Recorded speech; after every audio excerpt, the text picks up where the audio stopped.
Israel's 400 years of slavery in Egypt, overnight they were made a free people. One night they're set free. We see in Pharaoh a type of Satan.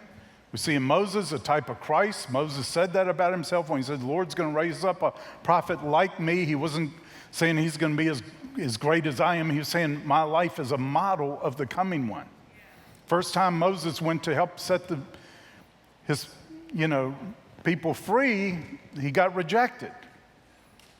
Second time he came in great power. First time Jesus came, he got rejected by his own people, but he's coming back in great power. I mean, you see all these parallels. And, but, let me read this to you. 1 Corinthians 10, for I do not want you to be unaware, brethren, that our fathers were all under the cloud and all passed through the sea and all were baptized into Moses in the cloud and in the sea. Or do you not know that all of us who have been baptized into Christ Jesus have been baptized into his death? Now in 1 Corinthians 10, he recites all the things that they had gone through in the wilderness. Starts with, the going through the baptism, the rock that followed him and all this. And then he says in verse 11, all these things are written for our instruction upon whom the ends of the ages have come. Everything Israel went through is a model that we're going through. That's why the model fits about them crossing over the Jordan River, and all these things are biblical types, they're prophecy. Jesus said that about the scriptures. He says, the law and the prophets prophesied. We've got to understand how they're a prophecy, but how are we baptized into Jesus like they were baptized into the Red Sea? Now, what happened when they went through the Red Sea? It looked like they're doomed, but this is the one place the devil cannot follow.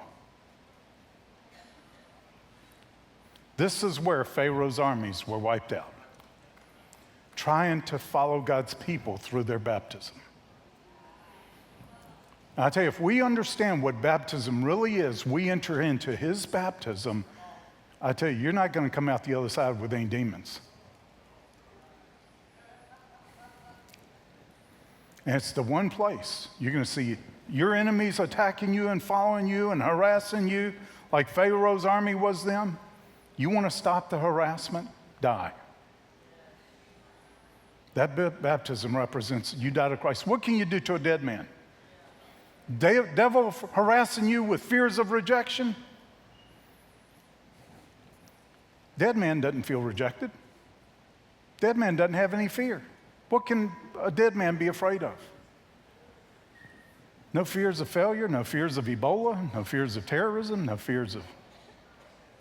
If we're dead, if we truly enter into that baptism, truly embrace the Christ, die to ourselves as true disciples are called to do, there is nothing on this earth that can make us afraid. Nothing on this earth. You will be free. I tell you, those who are dead to this world are the most free people the world will ever see. And they're going to be the most alive people the world's ever seen because they're going to walk in resurrection life.